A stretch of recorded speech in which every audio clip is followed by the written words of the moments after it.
buying a single site, which is sort of the classic portal model, what I'm going to start to do now is I'm going to start to get a look at every single impression.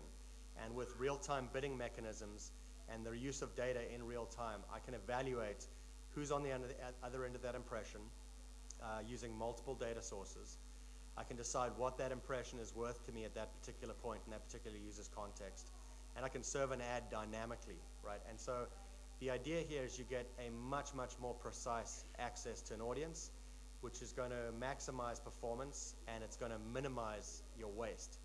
And the reason you're able to get scale with exchanges, and I think this is kind of what's most interesting, is that as opposed to having to do multiple different buys, which has lots of transactional sort of friction, you're essentially buying from one place where you can see all impressions. Now, exchanges, I would say, are very much still maturing in the US. They're not as liquid as they will one day be. There was a lot of talk in 2009 about how the world was going to change and networks were going to go away. It most definitely hasn't happened yet, but I would say that there's a very, very strong impetus and trend towards that. And in particular, we're seeing it from the advertising agencies. And I think the ad agencies are seeing an opportunity to build trading desks and use these real-time bidding systems to get much closer to the inventory, have a much better sense of the waste, have a lot more control over their spend and their budget, have a lot more control over where their ads run, and ultimately gain insights from being that much closer to the media. So again, as opposed to buying content or sites, the idea is you're buying audiences. And so that's really a big trend.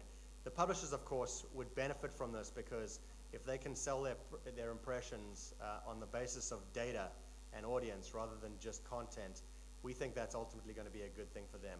So that's the first sort of really, really big trend that we're seeing in the US. And again, that's something that I'm spending almost all of my time on these days. I think it's probably the most interesting and most dominant force in the market today. The second thing I want to chat about was just this idea of science and creativity, right? Bringing technology to the ability to actually make creatives.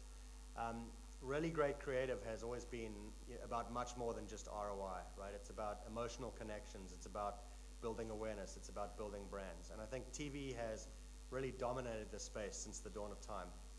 But I think this can really change because on the web we've got this ability to deliver much, much more custom messages. It's just not been possible to date. So let's just explore a couple of examples of what we're seeing today and what we're seeing in terms of just innovative creative and how this can change display advertising and how it will change display advertising. So first example I'd like to just talk about quickly is this Rich Media ad. It was actually an awards finalist for the OMA Association in the category of integrated online ads. It was produced by Euro RSCG, and it's for the Volvo XC60. So this ad was interesting in that it actually incorporated a Twitter feed from the New York Auto Show, which was running while the ad was running. So consumers that were seeing this ad, the car for the first time, could tweet about it, and this was now showing up in your ads. The ad also had an interactive gallery. It had a section where you could go and look at photos. You could actually view videos of the car. There was a game you could play, and there was a 360-degree view of the car, so you could actually really get an experience for the car. And this, for me, really changed my sense of what an ad unit can be, right? It was run as a YouTube masthead. It's a fairly big canvas, and it really was so much more than an ad unit. It actually felt like a website or a microsite. You could spend 10 or 15 minutes playing with this ad and not even realizing it. So the campaign was 3 days long. We got 170 million impressions, 50,000 clicks, and that was all good news in and of itself. But I think what was more interesting is they were actually able to get 17,000 hours of user engagement with the ad, people actually interacting with the ad. And so it seems to me that this is just much, much more powerful than a simple banner that someone were to click on, right? And the question really is, why are we not seeing more of this? Because in an ideal world, a marketer would want to leverage these assets and would want to make sure these assets are sort of used to create thousands of different variants of creatives and served millions and millions of times all over the web. But I think technologically it hasn't been possible, and I think this is a big shift that's happening right now. There's several companies in the market. Criteo and Dotami and Dapper are three that we see a lot of. We, of course, have acquired a company called Terracent, But dynamic creative, I think, is going to be a really, really big trend in the future. And it ties well into what we were just talking about, this idea of real-time bidding, this idea of deciding what to pay for an individual and what ad to serve them. So this, I think, is going to be a very, very big trend in the coming years, just much, much more interesting creative. And finally, I think taking advantage of the power of the web to serve very individualized and customized ads. So we also want to just talk about this idea that, you know, online video in our minds is much, much more than an extension of TV, right? Today, you can extend your creative concept and you can find customers wherever they are, and there's a huge opportunity to do, you know, this sort of idea of 360-degree engagement. Meet up with customers online, see them on TV, interact with them on the mobile web, et cetera, et cetera.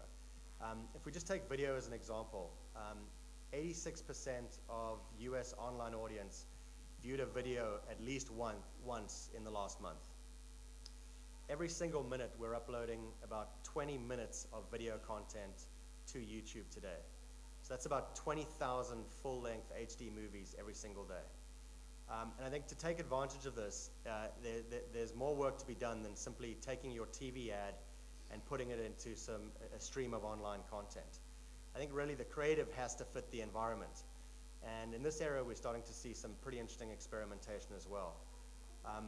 So what if you could actually let a consumer or a user, based on, you know, how you understand their preferences, what if you could let them choose the ad they wanted to see, sort of from a multiple choice of ads?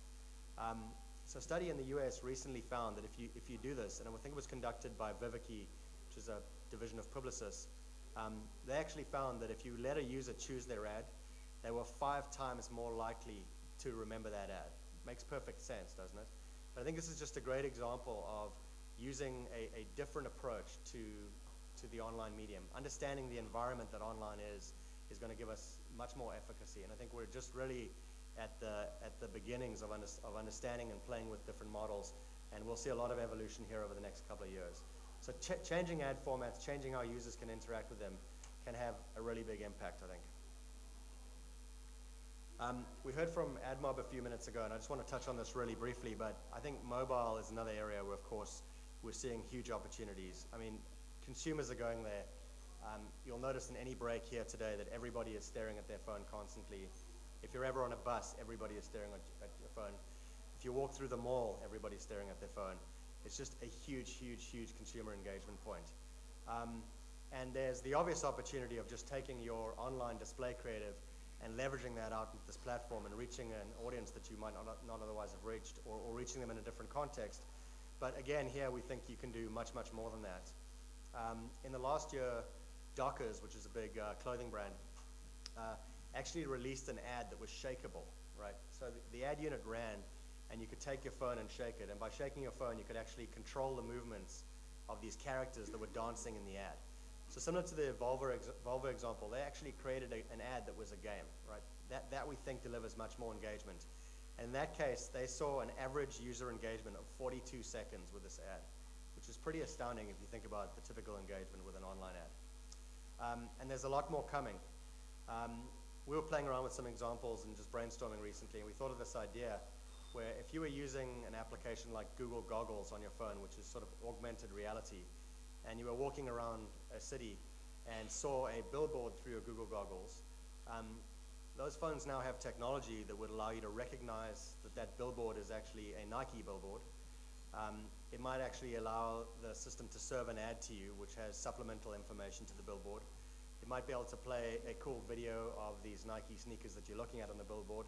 It should be able to know where you are, and it should be able to tell you about stores that are nearby, and it should be able to tell you maybe about inventory and specials that are running in those stores. So again, we think that mobile is early days, and there's going to be all kinds of really, really innovative applications / ads that are going to run on phones that are going to really drive lots and lots of engagement. And this is part of what's going to drive the tipping point in display. So we've talked a bit about reaching the right audience through exchanges and the use of data, and we've talked about, you know, dynamic creative and delivering just the right creative message. But I think at the end of the day, you have to be able to measure the outcome, and without measurement, none of this will really move forward. Without measurement, you know, these are just fun experiments. We have to measure and validate that this stuff actually works. And if you think about how the internet has evolved. I mean, really what the internet brings is we've got now a two-way connection to the user, right? And often that two-way connection and our measurement thereof has been expressed in the form of a click. And clicks and impressions, I think, have been a massive step forward in terms of accountability of advertising. So don't get me wrong, I don't think they're a bad thing, but I think what we'll see now is an evolution to get beyond the click. It's not always the right measurement for a campaign. So looking at clicks is sort of like watching 5 minutes of a movie and trying to understand the whole story, right? There's a lot more happening online than just a click. There's a lot more interaction, as we talked about. There's a lot more exposure. Understanding how much exposure drives what kind of response is really, really important. So today, I think we're actually developing some really cool technologies that are going to let us get out of just the bottom of the funnel and start to look more holistically at a user's progression towards a purchase. So I think the first thing we should start with is just looking at the top of the funnel and measuring